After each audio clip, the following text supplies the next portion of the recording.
Good afternoon. Welcome to today's TASA webinar. Do you know the proper safety zones for sporting and recreational venues? Do you know the proper safety zones for sporting and recreational venues? Spacing and obstructions in recreational settings can create important issues in recreational accident lawsuits. Participants in recreational activities may come in contact with walls, equipment, supplies, and other fixed objects. This presentation will help legal professionals understand some of the issues involved with a buffer/safety zone lawsuit. During this 1-hour program, our presenter will cover the following. What is the standard within the recreational field? Standards and standard of care for sporting/recreational venues. Standard entities to be cited: ASTM, CPSC, NFHS, NSCA, ACSM, and AAHPERD. Buffer zone safety zones for field sports, buffer/safety zones for indoor courts, buffer/safety zones for teaching physical education, buffer safety zones for treadmills and health and fitness centers, buffer zones for bikes and stair machines in health and fitness centers, mirror guidelines for health and fitness centers, and buffer/use zones for playground equipment. The presenter for today's program is Mr. Tom Bowler. Tom has over 18 years, has served as an expert witness and consultant in over 300 cases for both plaintiff and defense attorneys throughout the United States. Tom received his BS degree in physical education from the University of Connecticut in 1966. In 1973, he earned his Master's of Education from Springfield College. And in 1981, Tom received his Certificate of Advanced Graduate Studies from the University of Connecticut. Tom taught elementary school physical education for 33 years in Vernon, Connecticut.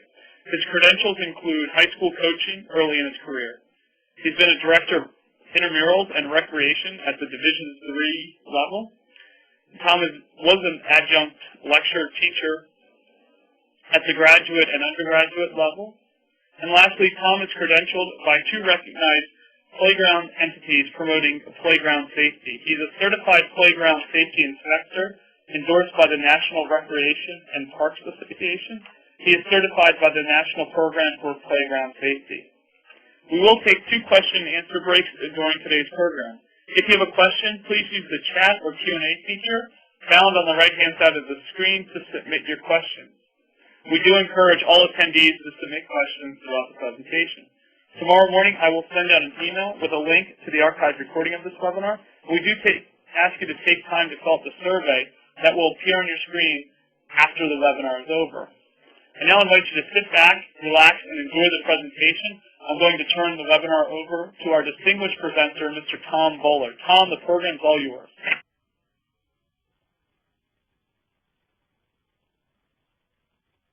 Your busy schedules, and hopefully we will learn today, as Matt has indicated, the buffer zone, safety zone might be a focal part of your case and something that you wish to proceed with and a major part of your litigation case.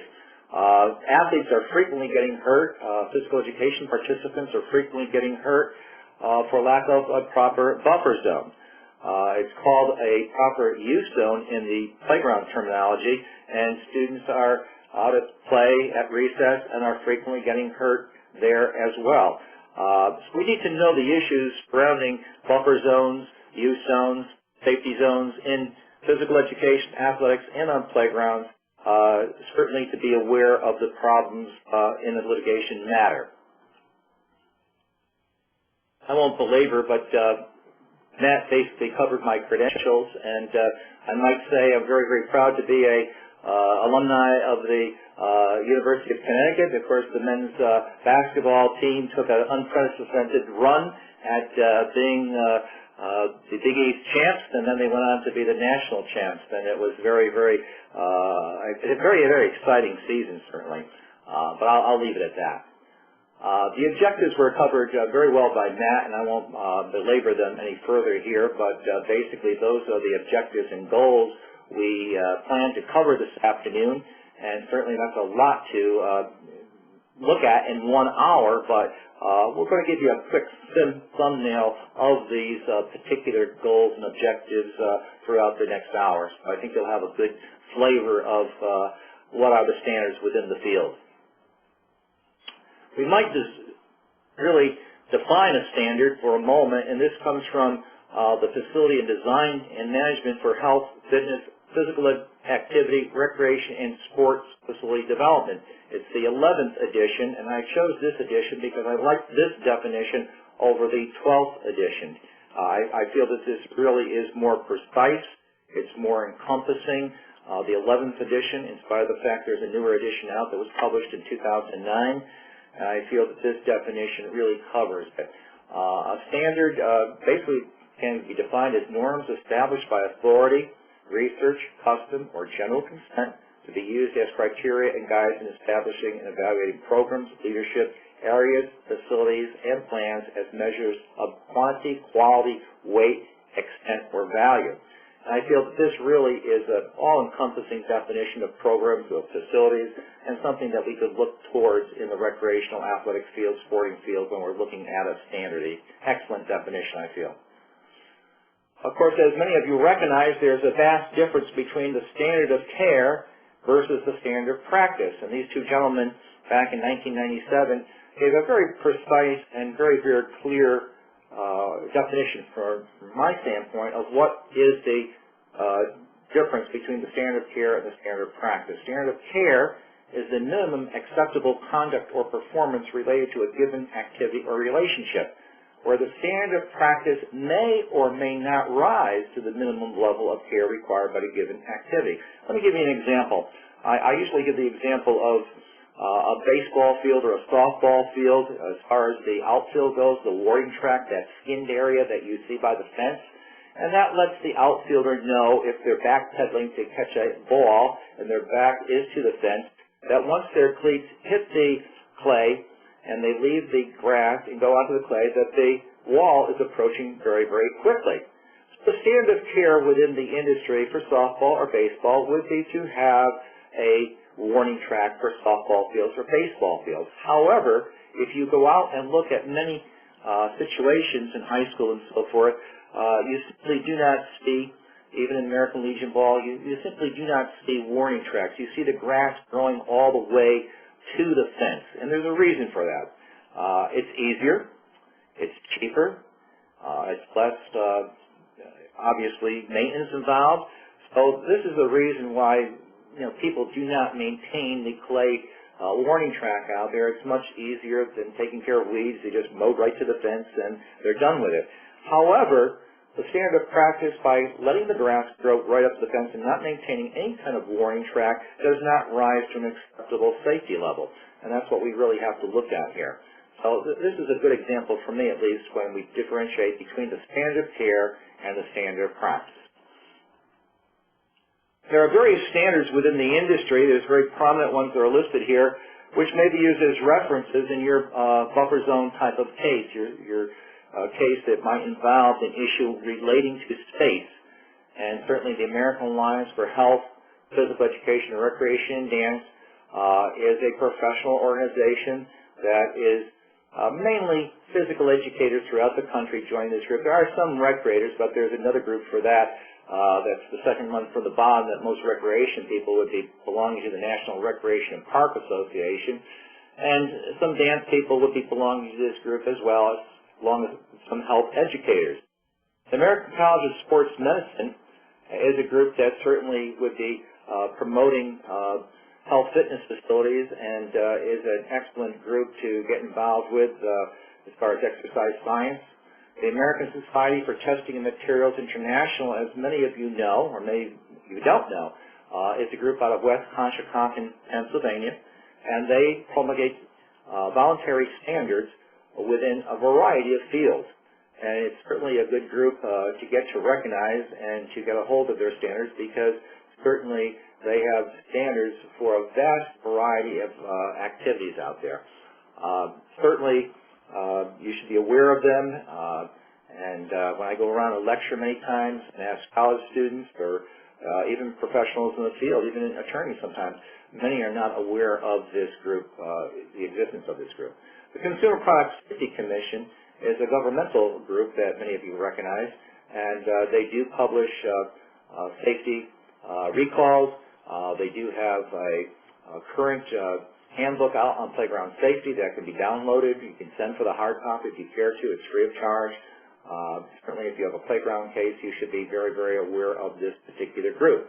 The National Federation of State High School Associations publishes rule books, which are very valuable, and they also publish a court and field diagram guide, which lays out all the various high school fields, soccer, football, courts such as basketball, volleyball. So you should be aware of that particular group, and every 2 years, I would say, they publish a new court and field diagram guide. So that is something that you should be well aware of, that group that you should be well aware of. The National Recreation and Park Association is mainly for park and recreation people, and certainly is an excellent group involving playground issues, as well as any park-related issues, any recreational issues. And the National Strength and Conditioning Association certainly goes hand in hand with the American College of Sports Medicine, and that particular group certainly is instrumental in health fitness facilities. My son is a personal trainer, and he belongs to that group, and he has been endorsed by that group through certification as a personal trainer. So certainly that's an excellent group. But those are the groups, some of the groups at least, not all the groups, that promulgate standards within our industry, and you should be aware of those groups if you do have a buffered zone case, because they could speak to that. Field and court regulations, already mentioned that the National Federation does publish for high school a court and field diagram guide every 2 years, thereabouts. But also you have books such as these that are documents within our field. Tom Sawyer's is the 12th edition, which I alluded to previously. It is written, the chapters are broken down. He's the editor-in-chief. He's out of Indiana State University, and he has some of his own chapters published in that book, and many of the other chapters are published by very prominent people throughout the country. So it's an excellent book to get a hold of, to use as a reference if you do have a case involving a basketball court, a football field, a soccer field, etc. Valhalla, Kron's, and Goatley's book, Baseball and Softball Fields, is an excellent book on speaking to the issues of basically technical issues involving baseball fields, the layout, the distance from the pitcher's mound to home plate for various types of levels of baseball, such as your pony leagues, etc., home plate to first, various distances. Obviously, not all baseball fields have 90-foot pathways. So basically, you should be aware of that certainly the baseball book here that I presented to you is an excellent book to get your hands on if you have a litigation case involving baseball or softball fields, using it as a reference. I just might want to point out to all of you that we have this idea that a foul pole in baseball really is a foul pole. Well, it's really not. It should be called a fair pole, because if you do hit that ball in baseball and hit the foul pole, it is really a home run if it goes into over the fence. It's not really a foul ball. So it's really a misnomer if a ball strikes a foul pole, because it's really a fair ball in actuality. So I want to point that out to all of you. Field regulations and rule books are instrumental by the National Federation of State High School Associations. You have them in soccer, football, baseball, softball, etc., even track and field and cross country, as I indicated on the book that I placed here on the right of the page on the slide. So they will be very, very helpful to all of you in certainly a litigation matter involving any kind of space or distance, because you can refer to them as far as distances. Sport law and safety books are very instrumental. I know when many of you were probably going to law school, you may have had a course in sport law, and it probably had the connotation at that particular time of only dealing with big league contracts and negotiations and contractual law, where now it is far more reaching and has a wider scope and meaning, really the whole concept of sport law. These two books are excellent books put out by the American Alliance for Health, Physical Education, and Recreation and Dance, and the National Association of Sport and Physical Education is a association under that particular group. But these are two excellent books, both edited by Dr. Neil Doherty out of Rutgers University, and certainly two books that could be used as references within the field. Of course, I've already mentioned the American Society for Testing and Materials International. This happens to be volume 15.07, dealing with sports equipment and facilities, also as well as footwear, amusement rides, and so forth, snow skiing. There's another volume that I get. This is printed actually in November. So I'll be getting my next 2011 edition actually when the year is almost over, but I'll be getting it. It comes out every November, the 15.07 edition. And I'll be getting as well the 15.11 edition because I have an interest in playgrounds, as Matt has indicated to you, and there are 4 standards within that particular guide that have meaning for me. F, which is the designated letter and number, 1148, which is home playground equipment, so there's a standard for home playground equipment as far as setbacks go and where you should put swings and so forth. So if you are contemplating, you have a 5-year-old, you're contemplating getting a play equipment set, you should really refer to that home playground equipment standard. There's also a F1487, which is your public playground equipment standard. There's an F2373, which, believe it or not, is 6 months to 23 months of age playground standard. Again, 6 months to 23 months of age at playground standard is F2373, and that would be used in daycare centers and so forth. And there's an F1918, which is your self-contained play equipment standard, and that's all contained in volume 15.11. The self-contained play equipment standard basically is your Burger Kings, your McDonald's, your Chuck E. Cheese, the types of playgrounds that you find indoors. And that would be the standard that you would be looking at. And all those different standards have a little bit different probably use zone involved or safety zone sometimes when you're putting equipment out there. So you have to be obviously cognizant of what standard you're using and where the child got hurt. These are simply some buffer zones, safety zones for types of field sports. You'll notice that football fields need an unobstructed space of basically 5 yards or 15 feet all around the football field. Softball fields need 25 feet to the rear to home plate, to the fencing, as well as 25 feet on the first base side and third base side to any kind of fencing, dugouts and so forth. Baseball fields, a little different, bigger, so they need obviously 60 feet on the sides of the foul lines, and soccer fields 10.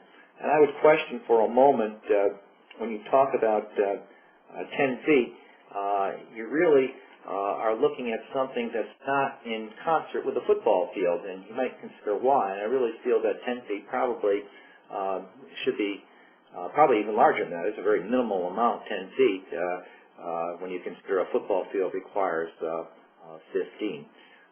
But nevertheless, those are taken directly from the 2010 National Federation Court and Field Diagram Guide, and that's the address there, and you can secure that little manual. I think it's a nominal charge. It's not a large charge to secure it maybe, and they have a minimum order usually, that group, and you could secure that probably, I'm going to guess, for about $15 or so, and it's an excellent manual to keep up to date with courts and fields, and this is at the high school level, basically. I'm going to give you some actual pictures and examples of what we just spoke about. This happens to be actually a college game, but I'm indicating to you, and this is certainly not to scale, but I'm indicating to you the distance that would be required around the outside of that field for any unobstructed space, so you wouldn't have any kind of fixed objects within that particular space. Here you have a softball field and the demonstration of, again, the pink arrow showing from the back tip of home plate to any kind of screening or fencing, backstop, 25 feet, and you would have 25 feet to the left and right on each side of the first base and third base side. So again, a safety area. I had a case I might have previously actually talked about on a previous TASA webinar, indicating a large C adult league. A woman was playing catch, and she went back, and the setback for the fence was encroached upon the 25 feet, and certainly I made that one of my points, as well as the maintenance of the fence was one of the points that we produced in the case as one of the fact patterns. Here you have a baseball field, again, not to scale, certainly the 60 feet there, but certainly showing what it should be. And this is along the third baseline going out to the outfield and looking in at home plate. Certainly youth leagues would require much less than that, and certainly we're talking here high school fields. Soccer field, 10 feet would be necessary, and again, not to scale, but looking along the sideline, you would need at least 10 feet to any kind of obstruction. You wouldn't want to have a track containment border, for example, within 10 feet of that for a trip hazard and so forth. As a person's going out of bounds for a ball, they can trip over that containment barrier for a track. If you have, in most soccer fields or base football fields would have, and many times, not always, not in this case, but this happened to be at a private school.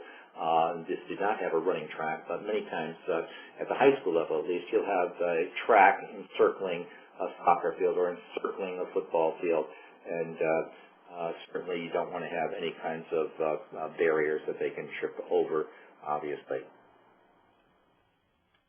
We're going to shift a little bit toward indoor courts. We spoke about outdoor fields and the safety buffer zones for outdoor fields, but we're going to shift a little bit to indoor courts or indoor problems now and talk a little bit about indoor issues with courts. The basketball court end line is very, very ambiguous many times in a court case, because they will indicate the rule books 3 feet to 10 feet, and 10 feet is preferred at your end line. And many times you'll have a athlete crashing in physical education or an adult league or whatever it might be into a wall that's unpadded, or it could be padded but too close to the end line.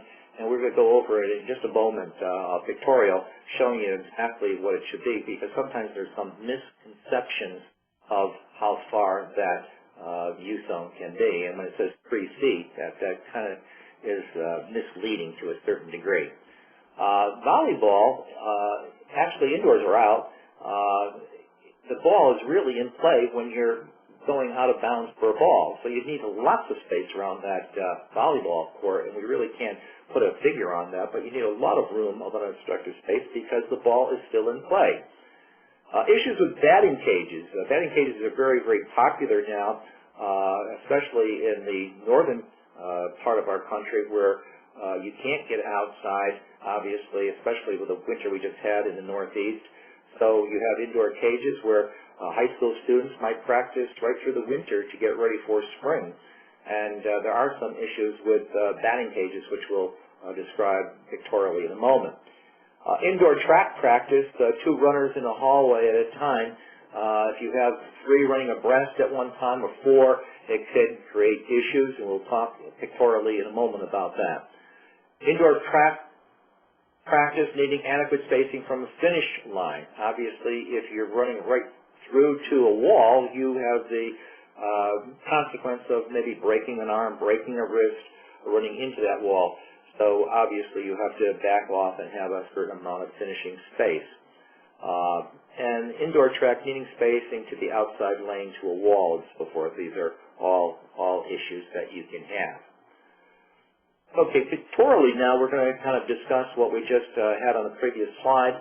And this is an actual basketball court, an older court in a facility. It was used as an adult league. And you can see the vertical pink arrow. That represents a plumb line down from the backboard to the floor.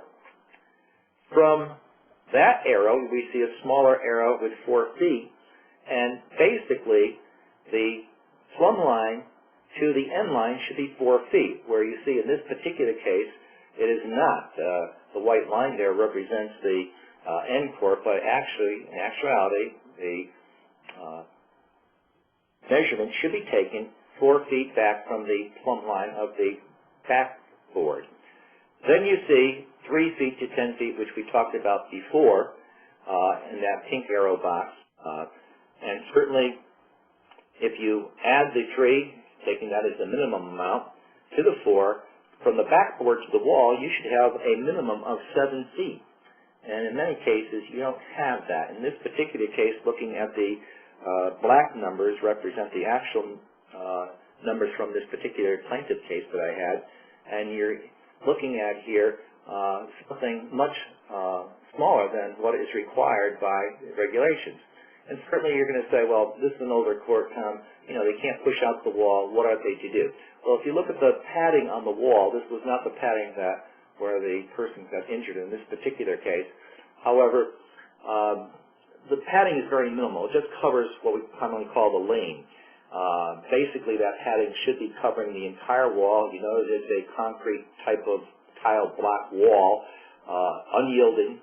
You see the door casing just to the right of the frame over here, that something can crash into that as well. So you have a very minimal amount of space here. You're looking at something in the vicinity from the backboard, basically of approximately 5 feet, thereabouts. So you have a very minimal amount of space in order to go to the wall. So this is an issue. You have to pad it, or, as I mentioned in the deposition, you can redesign the court. Hang the basket to the different place and redesign the court, make it a shorter court. Might not be regulation, but if it's just being used for adult leagues, I'm sure they won't complain about that. Certainly, older men like to run and like to get engaged in basketball. However, certainly the adult leagues certainly want to play, but they don't want to do that 94 feet of running up and down the court. So with a shorter court, it wouldn't obviously detract from the activity whatsoever, in my opinion. So that would have been an option to make the court shorter and rehang the baskets, and it would have taken a minimal amount of expense to do that, and the burden would have been that severe on the defendant facility. Out of bounds, as we explained before, the 2 X's represent to either side of the volleyball court. This happens to be an outdoor court. It could be indoors, but you need plenty of room around the space around the outside, so players can play those balls, those errant balls that go out of bounds. They can play them in as well. The batting cage represents a particular concern, certainly for safety zones, because it's a very perplexing issue. If you place, as you do indoors, several batting cages side by side, one of them might be adjacent to an outdoor wall. And in doing so, balls will be ricocheting off that wall and be injurious to any players that are inside the cage. Usually you would have maybe, you see that L screen there, so the batter would be where we are looking at that pitcher now, coming from the L screen, pitching from that L screen position. So you'd have maybe 2 people in there at a time, the pitcher and the batter, and that should be maximum. Even if it's a hand-fed machine, you would have one person feeding the machine maybe and one batter, but you certainly shouldn't have more than 2 people in a cage at one time, mainly because of getting hit by balls. And the other reason is if it's an outdoor indoor facility, but with an outdoor wall, where you have a wall that has a chance of ricocheting a ball off the wall into another player, can be injurious. So that is something to really look at. And here you have the signage from that very same facility, that 2 people in a cage at one time, and this is for rules and regulations for hand-fed machines. So you should be cognizant of that situation. Indoor high school track practice, certainly you need to know your limitations when running indoors. And I'm primarily talking about northern climates right now. My wife and I own a condo down in Florida, and certainly this would be an issue in Florida, because when you're down there in the wintertime, it's January, you might get a morning that's high 20s, low 30s, worst case scenario, and then during the day it might warm up to 55, 60 on the worst day in January. So you don't need to worry about running indoors in Florida, Georgia, and so forth, perhaps. But once you get into the northern climates like Connecticut, Pennsylvania, Michigan, and so forth, track practice can be held indoors, and that presents an issue. There's limitations, obviously, with that, and certainly there's safety issues. When I was first coaching a number of years ago in the middle 60s, high school track and cross country, I went to the principal of the high school where I was assigned to coach and asked him if we could get some indoor work in March, because Connecticut is notoriously wet and damp and cold in March, and if we could get some indoor work in by running in the hallways. And it was a quadrangle type of situation, so we could run around in 4 hallways and come back to the beginning again. He was very, very cautious, very, very hesitant about granting me permission, and finally agreed to do so. But you have problems in a high school, after school, even after students are dismissed, because there are students still in the building, there are teachers still in the building, and doors open out into the hallway. So if students are running and a door all of a sudden swings open, someone can get seriously injured. If you're running around corners, that's another issue. If you're running on vinyl flooring, as you see here, that's another issue because it can be terribly slippery. The other concern is running toward this particular wall and door at the end of the hallway here, where if you don't allow enough space to finish and you don't have any matting there, someone can obviously race right into the wall and injure themselves severely. And that's what indeed did happen in this particular case, in a case I was involved in. Years ago, when I was competitively running, I ran middle distance, but some of my teammates obviously ran the sprints. And when we got into a very, very confined facility, a cage or a very, very confined gymnasium where we had indoor meets, what they would do is actually have some sort of a rope at the end of the finish line and sort of corral in all the runners when they finish so they wouldn't hit a wall. Hopefully we've come a long ways from that particular point in time, but concern back in the 60s certainly of running into walls where they had a large velvet type rope, probably a couple of inches in diameter, where they would just kind of haul everyone back in so they would be running into a wall situation. This is a rather interesting case for me, plaintiff-driven at an interactive museum. I won't tell you the city or town or state, but it involved a museum where you can go in and pay a certain fee and basically go to a basketball hoop station, shoot hoops, and go to various areas within the locale. And actually, it was interactive. You could use your skills against some of the skills that were presented by other athletes. And notice in this particular race, I have a lot of smiley faces just to block out the participant's identity.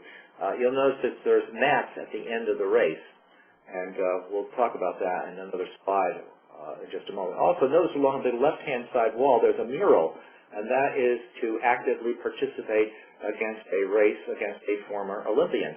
So you would press this button, and or a friend would actually, when you get down the starting line, and the former Olympian would verbally tell you to get down into your starting blocks and get set, and then you would race against this Olympian who was racing in a movie against on the wall, on the mural.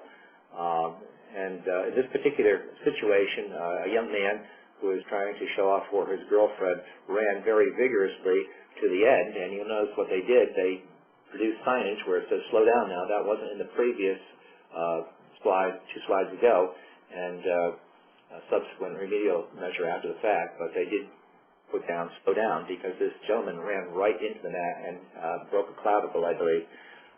But you'll see here that the finish line to that space doesn't appear that it's 27 feet 3 1/4 inches, but it is. And certainly they have the wherewithal in this museum that they could have expanded, very easily extended beyond that particular distance with no trouble at all. And the attorney and myself, we measured it, and they could have pushed this exhibit out further to provide more room to slow down in this particular race.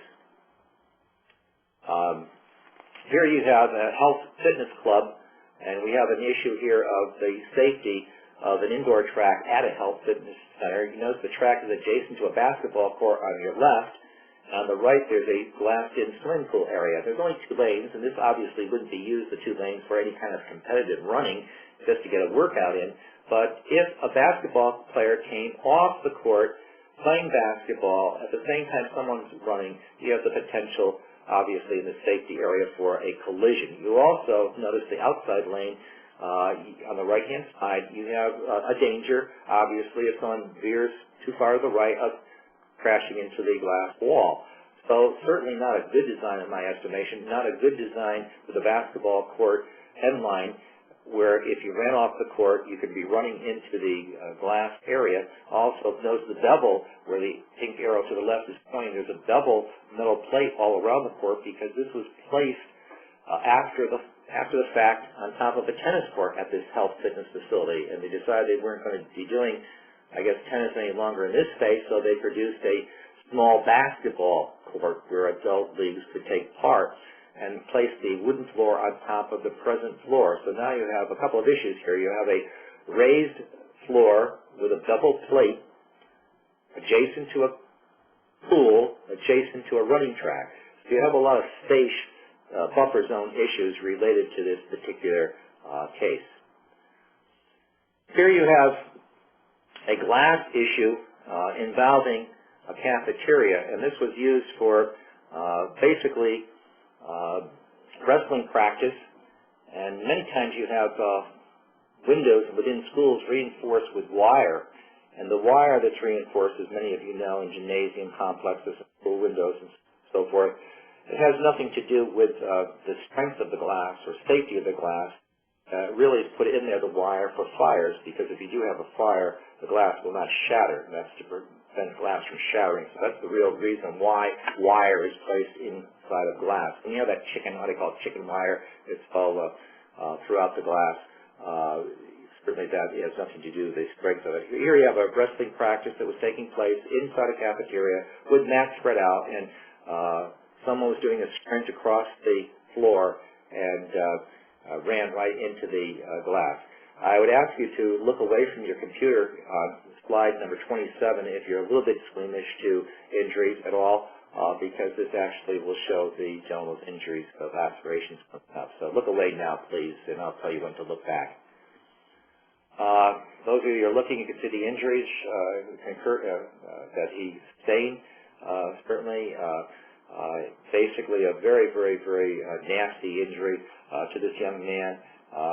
The laceration was so severe, he had skin flaps, it was right down to the bone in many cases here. So it was a very, very severe injury. Matt, I'll turn it back to you. Excellent. Thank you so much, Tom. We're going to take a question and answer break right now. Please use the chat feature found on the right-hand side of the screen to submit your questions to Tom. Tom, this question comes from Jeff. What does an owner-operator do when there's not sufficient space to conduct an activity safely?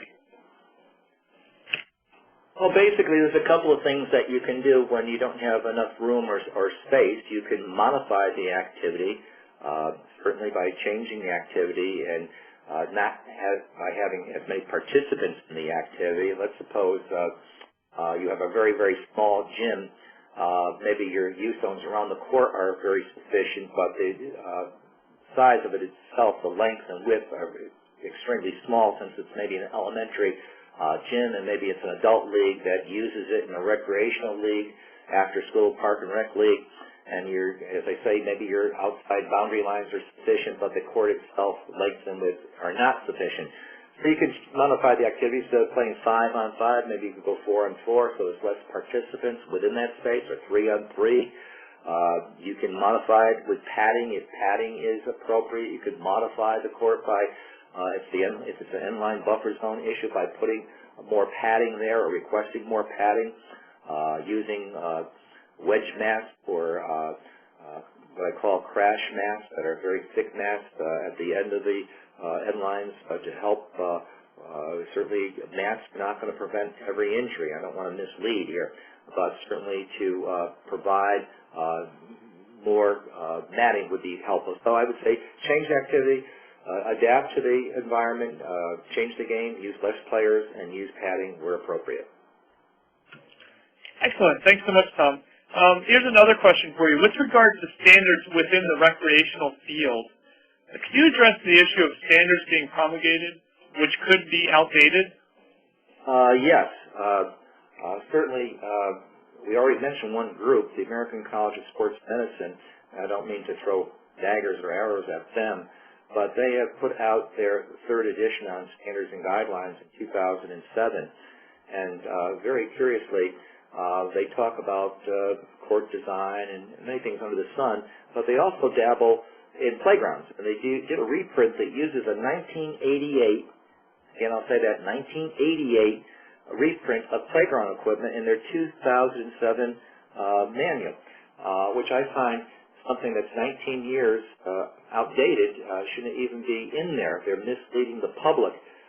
Certainly the use zones wouldn't be appropriate in that particular book.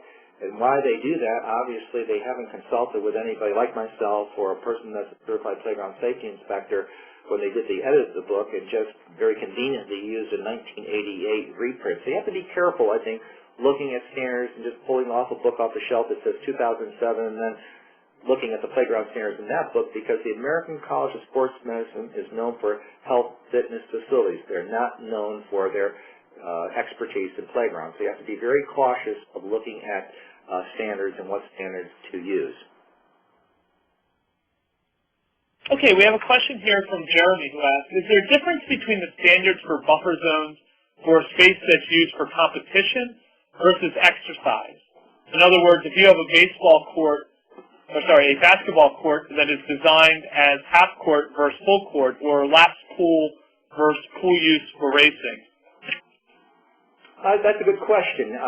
Certainly if all the participants are going at half speed, it's a half-court type of game, and everybody knows that maybe you don't have an end line that's sufficient to go that, at full speed. You're going three-quarter, half speed.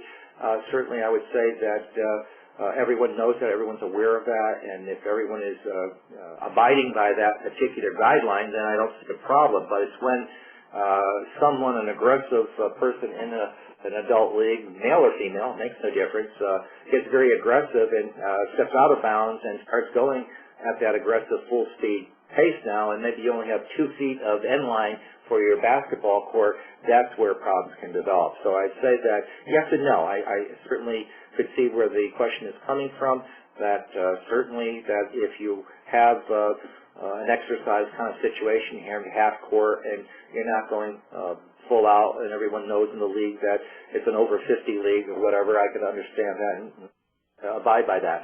But if any one of those players do step out of bounds and does get very aggressive, then I would say that certainly the court would not be meant for those players.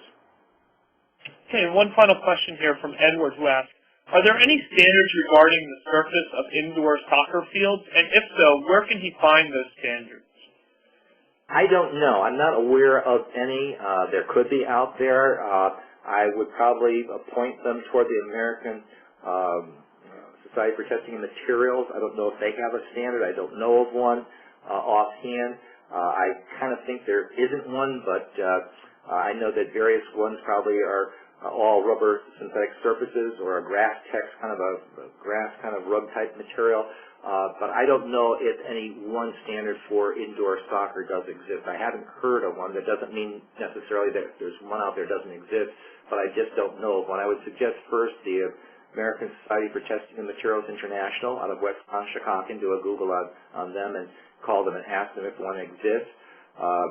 But that's my best answer at this point in time. Okay. I don't see any other questions in the queue, so why don't you continue on with the presentation of content? Okay. Attention to detail is very important. I know many of you send a private investigator out first to look into your case and to see if you have any kinds of liability with the case at all. And I would advise you to get a hold of some of the previous references that I mentioned, to acquaint yourself, first of all, with the case before you send a private investigator out, and also make him aware of the references or her aware of the references when you send them out, because Sending a person out into the field certainly can be somewhat dangerous if they don't know what they're dealing with. This is just a horseshoe case that I had in a recreational nature, and basically I'm showing you my field notes, the attention to detail of taking every possible conceivable measurement of that horseshoe pit. And the one I want to point out to you is the 9 feet 1/2 inch from the edge of the box, the outer edge of the box, to the next box.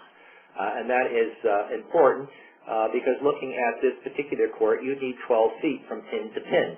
This is the side-to-side value. It's not obviously you're pitching in this direction. You're pitching to the courts on your left-hand side. They're out of view of the pitcher. But for safety reasons, you need space in between for any errant horseshoes that are thrown. And certainly this is important. And this is National Horseshoe Pitchers Association of America. That's the agency that would regulate horseshoe pitching. Certainly attention to detail in physical education is the storm drain, and you had about 1.5 feet from a north-south soccer line. The young lady that I was supervising in physical education in an internship, she was doing an activity called speedball, which is a combination of several games. It's sort of a basketball, football, soccer kind of activity, and it's great for physical education if it's played correctly. And she didn't even notice after we did our critique of her lesson afterwards that this drain was so close. And she said, "Hey, Tom," afterwards she said to me that, you know what, they really do put mats over that drain for their varsity soccer games. I didn't even realize it was there. So that could be an issue sometimes, certainly with physical education novice people in the industry. Teaching physical education, this is a game of mat ball, which is a glorified kind of kickball game, but the axiom is never play adjacent up to walls, and certainly, again, novice physical education teachers don't recognize this fact many times. Moving into the weight room area, there's a reason to have 20 inches off the floor for mirrors, and the reason being that most of your plates would only be 18 inches in diameter. That being said, certainly if you have a plate that rolls on its end, it can crack a mirror if it's all the way down to the floor. And many times you'll have for form and whatnot in health fitness displays mirrors. So certainly you want that mirror off the floor at least 20 inches, so the largest plate, if it's circular, won't roll into it, won't crack it, and so forth on the roll. The classic treadmill case, and I won't belabor you with this, you can look this case up, it's a Michigan case that went to the appellate court, Horseshoe versus Heidi Gay. Actually, Horseshoe was the representative of the decedent, who was Ning Yang, and that person went and signed in, had a complimentary type pass, and they fell off the treadmill. It's disputed exactly whether the person was ill. The defendant said the person was ill. The other party, the plaintiff party, indicated that the person fell off and was thrown behind the treadmill to a window ledge and so forth. The person actually died about a month later, March 12th of 1999. It's a classic case in case law, and the window ledge was 2.5 feet to the rear of the treadmill. Dr. Mark Rabinoff, who is one of the recognized authorities nationally in the field, was retained as the plaintiff's expert witness. He cited 5 feet as the recommended distance to the rear. However, basically he didn't say where he was getting that standard from. He did indicate it was a voluntary standard, not mandatory in his testimony. The first American College of Sports Medicine's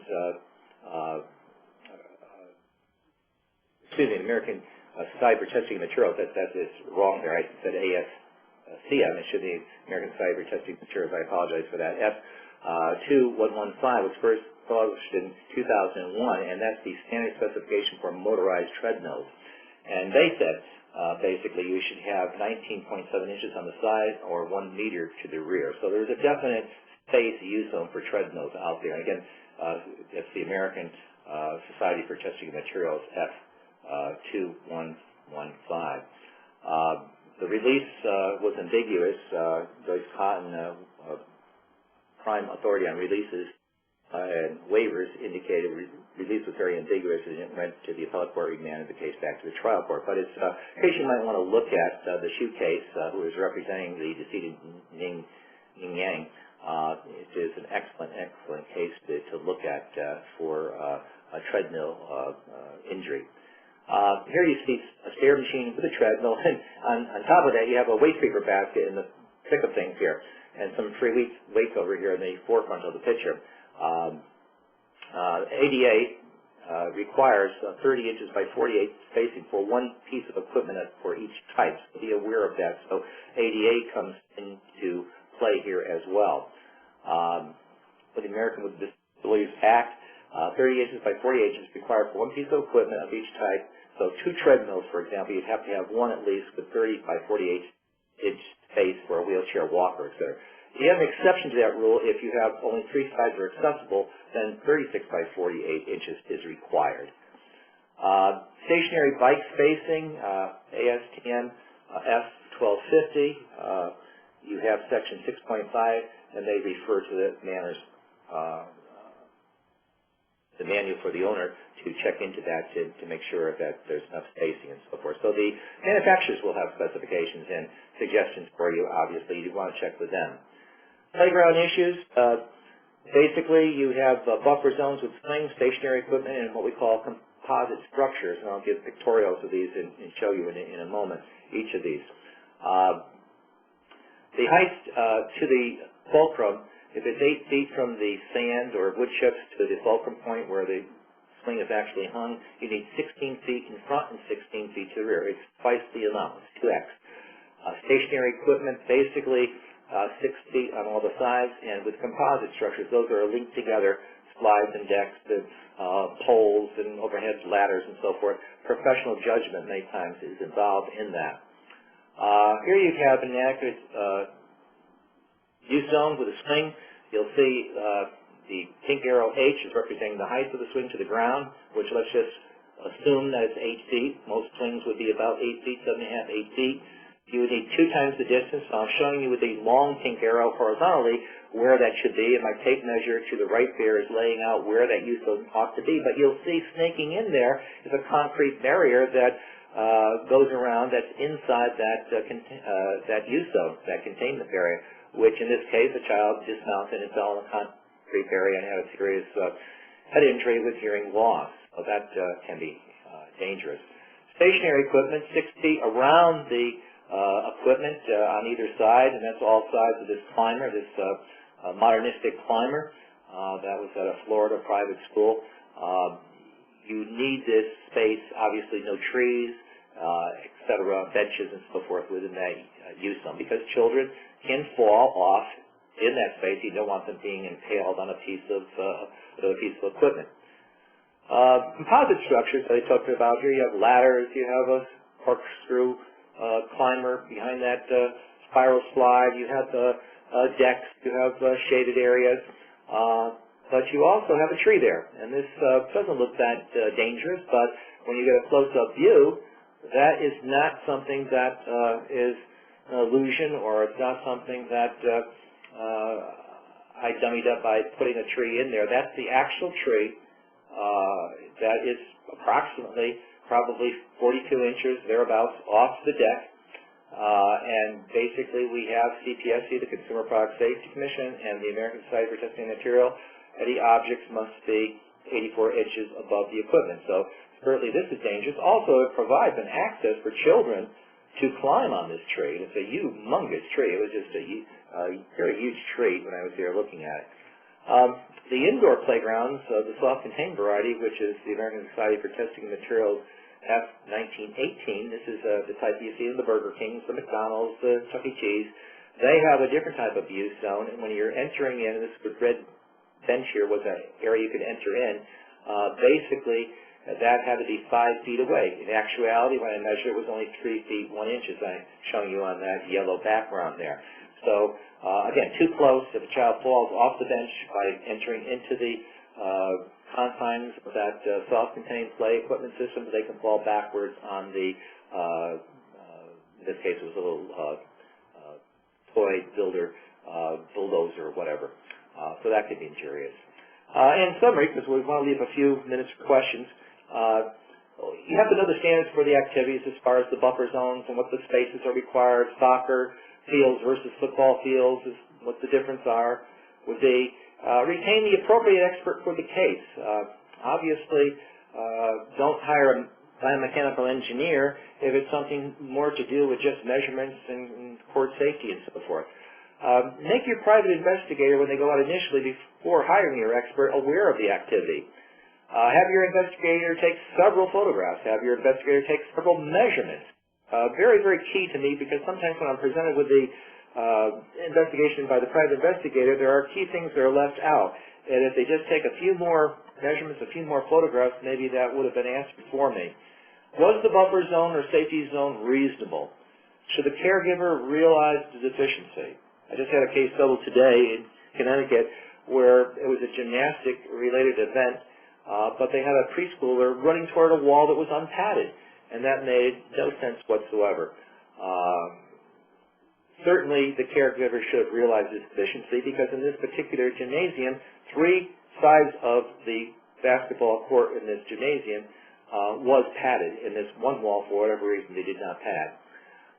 Did the caregiver adapt or modify the situation? Lastly, did a serious injury occur proximate to the buffer zone? Was that the reason for the injury? I guess we'll turn it back to Matt now to take hopefully have a time for a question or two. Oh, definitely. We have time for a couple questions. We have one in the queue, but I would encourage all the attendees to get their questions into Tom by using the chat feature found on the right-hand side of the screen. Tom, going back to a topic you discussed during the first half of the presentation, we have a question here. Is it safe to conduct outdoor sports in an indoor facility? Well, basically, it depends on the activity. Generally, I would say no. Actually, in all situations, no. Depends, I guess, how we define outdoor activities, bringing it inside. If we're talking about football, for example, and just tossing the ball back and forth and having practicing snapping, practicing throwing, certainly wouldn't be kicking inside. But if those were kinds of things, throwing at a backboard for accuracy to see if you can get close to the rim and so forth from a distance of 50 feet back, that's one thing. But actually physically doing lacrosse or football indoors is quite another thing. And certainly that would not be safe. Recently I attended a WNBA game, a professional women's game, and for some of the halftime entertainment or between action breaks, they had elementary children coming out and doing a tug-of-war, an actual tug-of-war with a rope on a gymnasium floor. And certainly this is not appropriate, because if a child falls down, they're going to crack their head on the wooden floor. So many times people are not aware, and particularly this promoter in this WNBA game, they're not aware of the consequences of their actions. But generally speaking, the answer would be no, Matt. It's not appropriate to bring indoor or outdoor activities indoors and participate in there. If there's skills, that's one thing, but to do a full-fledged lacrosse game or football game or soccer game indoors where it's very limiting the action, it could be very, very dangerous. Okay, great. Thank you so much, Tom. I don't see any other questions in the queue. So if you'd like to, give a couple summary remarks, we could wrap up this afternoon's webinar. Okay. I just refer back to that one particular slide where I think it indicated with the American College of Sports Medicine it should have been ASTM. So to correct that, if you're looking, the attendees, if you're looking for a reference, and it was my fault, I apologize for that. There's so many acronyms out there. Sometimes you get a little acronym crazy here. But it's been a pleasure, certainly, to talk to you this afternoon, the attendees taking the time out from your busy schedules. Hopefully, I gave you a quick and dirty thumbnail in the last hour of some of the things to look for in a typical buffer zone type of case, the issues to look for in playgrounds and physical education, athletics, and hopefully this enlightened you. And it's been my pleasure, my sincere pleasure dealing with you. It's been always a sincere pleasure dealing with Matt Hyde, and always a sincere pleasure dealing with TASA, and I thank you. Thank you so much, Tom. I think the presentation reflects the time and energy that you put into it, but not only that, the amount of knowledge that you have on these subjects. So thank you so much for taking the time and putting it into the presentation. I think it came through in your PowerPoint, but also in your narrative as well. If you'd like to speak to Tom about a case or a project, you can contact us here at TASA. My email is up on the screen, mhyde@tasanet.com. There have been some questions about the PowerPoint and in the audio portion of this presentation. We will be sending out a link to the archived recording of this webinar tomorrow morning. In that email, I will include a copy of the PowerPoint presentation. The archived recording of this webinar, as well as all of the previous webinars that TASA has hosted, including the 2 previous that Tom has presented, may be found in the TASA Knowledge Center. And just go to the TASA website, tasanet.com, and click on the Knowledge Center tab found in the top-level navigation, and you'll easily find the webinars for attorneys. If you have any follow-up questions or comments, again, you can just email me at mhyde@tasanet.com. We do welcome all comments. They help us put on better programs. If you have any topic suggestions or ways that we can improve the program, please let me know, and we'll do our best to respond accordingly. Other than that, I wish everybody, I guess, a good month or so, and then we'll start up in September with a fresh series of webinars for legal professionals.